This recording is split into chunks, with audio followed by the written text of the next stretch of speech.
Thanks very much, Robert. Thanks for all of your hard work that got us to this point, and many more thank yous to follow here in just a moment.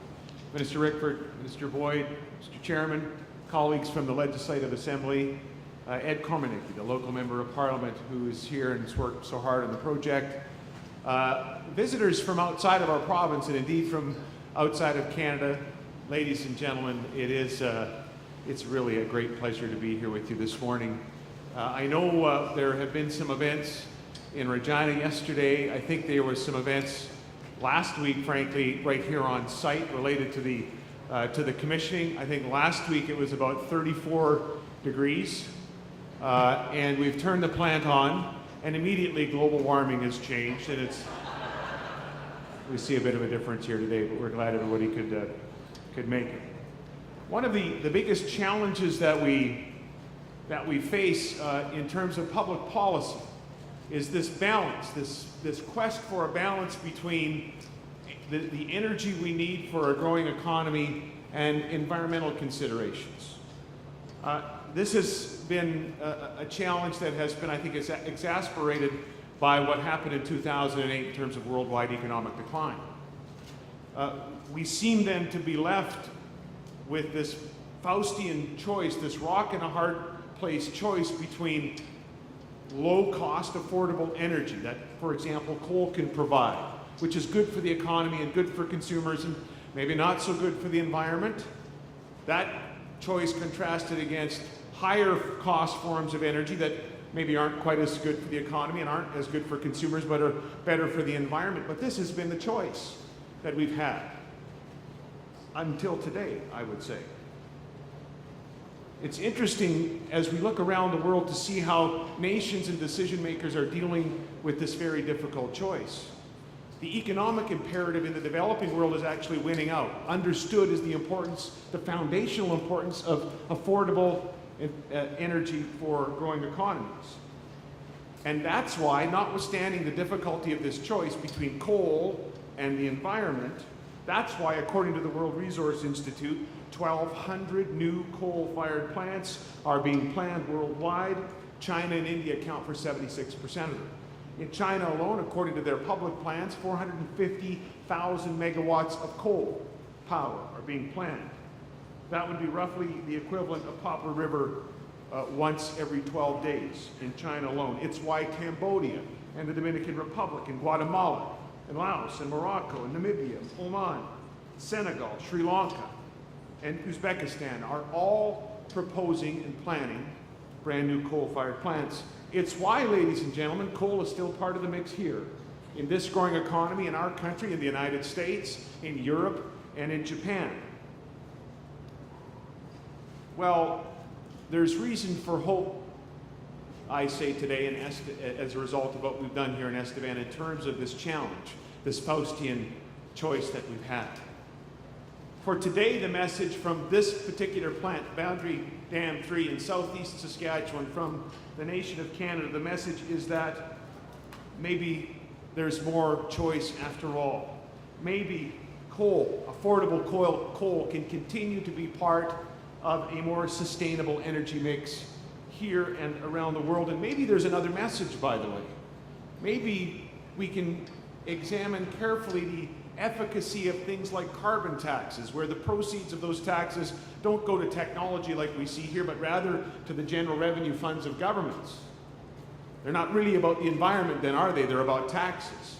Maybe this project here allows decision makers to analyze the effectiveness of contrived carbon markets that basically move carbon around and heavy emitters pay, and that again drives price pressure down on the economy and consumers and may not actually deal with the problem. Maybe what we've done here in southeast Saskatchewan, what you have done, sends a message that we should focus on technological solutions, that we should invest in this kind of technology. That's the solution environmentally that we seek to avoid that very impossible choice between coal and the environment.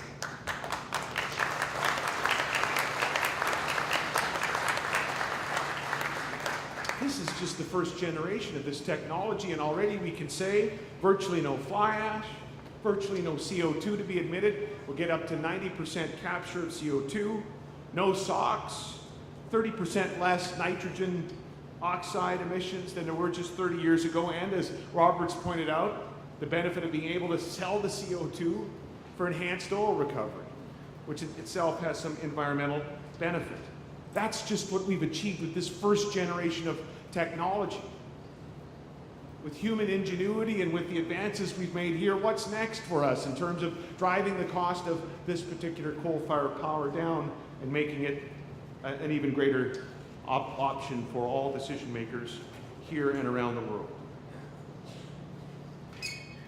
There was a lot of coverage about this plant in the weeks and the months in the run-up to this day, and I'm going to wrap up soon. But we noted the coverage in Reuters and Bloomberg and the Wall Street Journal, and there was actually an article in the New York Times not long ago that featured a former manager of Boundary Dam, Mike Zeleny, who you know well. He's also a great tour guide. He's given me a tour of the place. During that interview with the New York Times, Mike told an interesting story, because he started here at Boundary Dam a long time ago, like disco era a long time ago. And he was quoted in the New York Times as saying that on certain days, if the wind was blowing in a certain direction, we'd call Mrs. Robinson down the street and tell her not to put out her laundry. Mike went on reflecting on the Boundary Dam by saying, and this is a quote, "Think about how far we've come." We should do that today. We should think about just how far we've come. And as we think these things, we should say thank you. And in closing, I need to thank a number of people. I need to thank the Prime Minister of Canada, Stephen Harper, and the Government of Canada, and the MPs from our province and Ed Carmanicky, who helped secure $250 million so this project would happen. Were it not for that investment, we simply could not have gone ahead. I would like to thank the executive team at SaskPower, who have led us through this very challenging but worthwhile and worthy project. I would like to thank the board of directors at SaskPower, the current board and the previous board. Joel Teal is the previous chair, and he and Mick McBain, another board member and a friend of mine, I remember the very last meeting before we green-lighted this project, made a compelling case, having weighed all of the risks, and as you know, they were significant, so we thank them. I want to thank IBEW. They have put forward a yeoman's effort to make sure this project went ahead just as we would want it to move ahead. We want to thank all of those who are involved in the design, in the build, and those who work here every day. We know it took effort and creativity and stubbornness and passion and a lot of elbow grease, but you've done it. We're here today. And maybe it shouldn't surprise us, because we've seen it before in this province. We're pretty good innovators, whether it's a farmer in a Quonset or entrepreneurs or scientists. We have a reputation in Saskatchewan of firsts. In the 50s, it was the first Cobalt-60 cancer therapy unit. In the 60s, it was an air seeder. In the 70s, the modern version of canola. In the 80s, it was a debit card for those of our out-of-province guests. You're welcome, or sorry, depending on where you're coming from in that. And today, it's Boundary Dam 3. It's clean coal. And I was told a lot long ago by some officials that I shouldn't use the term clean coal before, because people just don't believe it, because it's an oxymoron. Well, they can believe it today because of you. Thank you very much.